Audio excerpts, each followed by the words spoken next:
Salut les amis, j'espère que vous allez bien et que tout se passe bien pour vous.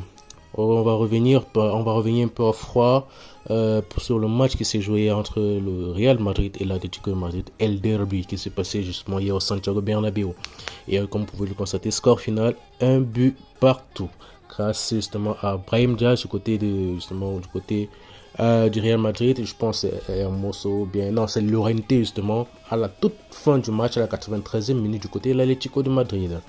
On va un peu entrer plus en profondeur. On va commencer d'abord par l'homme du match, justement Brahim Diaz.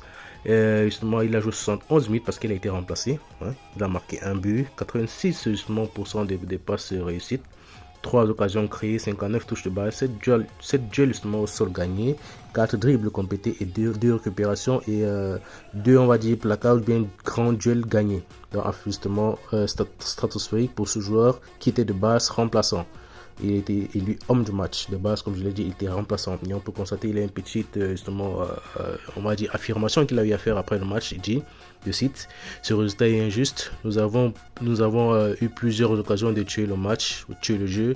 Mais cela me met en colère de ne pas justement avoir marqué pour porter justement le score à 2-0. Voilà, vous comprendrez pourquoi il dit cela dans les prochaines minutes.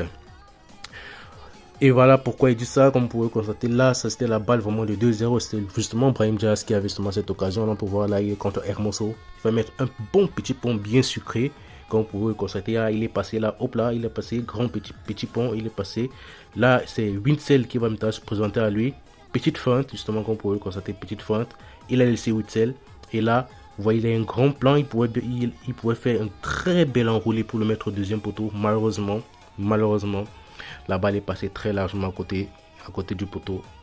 Du coup, il n'a pas su mettre ce deuxième but-là. Raison pour laquelle il a eu à faire cette affirmation à la fin du match.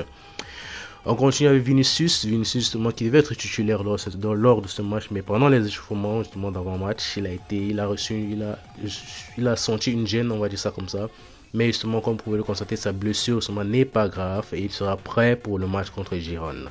Donc c'est une très bonne nouvelle pour le joueur parce que depuis un bon moment déjà, il est sujet à plusieurs blessures.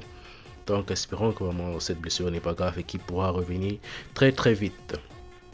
On continue avec Kamavinga également qui a justement aussi reçu un coup au genou lors de ce match qui était très très physique et très intense. Il a reçu un coup et on peut voir là, on dit les premiers contrôles d'Eduardo Kamavinga montrent que son problème au genou n'est qu'un coup violent. Donc d'ici là, il pourra être présent également contre Girona. Et les informations sont tombées ce matin.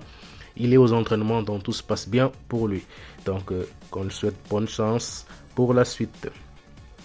On félicite une fois de plus ici Carvalho qui a justement joué son 400e match sous les couleurs du Real Madrid. Donc félicitations à lui. Et comme vous pouvez le constater, je ne pouvais pas finir cette vidéo sans parler justement des erreurs d'arbitrage. C'est pas contre le Real Madrid seulement. Ça, on l'a constaté, c'est dans toute la Liga. On ne sait pas ce qui se passe depuis un certain nombre d'années déjà avec les arbitres en Liga, mais c'est de plus en plus catastrophique. On peut voir là, je ne sais pas s'il faut seulement être aveugle ou bien je ne sais pas ce que fait la VAR pour ne pas savoir que ça c'est une faute flagrante. Ou alors ça également, parce que là je pense que Llorente il s'est cru qu'il était au rugby, qu'on pouvait porter les joueurs comme si on était des poupées. Faute flagrante mais pas de penalty. Il y en a une autre mais toujours sur Bellingham, mais je pense que je n'ai pas trouvé l'image. Erreur manifeste ou oubli manifeste de la part des arbitres, on ne sait pas, mais des vols de plus en plus flagrant du côté du Real Madrid lors de ce match. Ça s'est produit également aussi avec le FC Barcelone contre Victor Roque et ça se produit de plus en plus en Liga. On ne sait pas pourquoi, mais je pense qu'il faudrait qu'on regarde encore l'institution arbitrale soit revue justement de ce côté de la Liga en Espagne. Avec ce match nul, le Real Madrid reste premier avec 58 points, comme on peut le constater. Deuxième, Girona avec 56 points. Le Barça est troisième avec 50 points. Et l'Atlético de Madrid reste quatrième avec 48 points. On peut voir les différentes prochaines rencontres du Real Madrid. Justement Girona à domicile, Rayo Vallecano à l'extérieur, Séville à domicile et Valence à l'extérieur. Espérons que le Real pourra faire le plein de points lors de ces matchs. C'est vrai que ce sont des matchs qui ne seront pas évidents, mais espérons que tout se passe bien pour la Casablanca. On termine cette vidéo avec une petite demande de ma part. Je vous demande, s'il vous plaît, allez vous abonner à la page Facebook ou la bonne Parc Real Madrid si vous voulez toutes les informations concernant le Real Madrid, que ce soit mercato, les joueurs, tout ce qui concerne le Real Madrid, le match, les différentes, c'est pas trop les signatures, tout ce qui concerne le Real Madrid, on en parle sur cette page. Donc les gars, allez vous abonner massivement, partagez.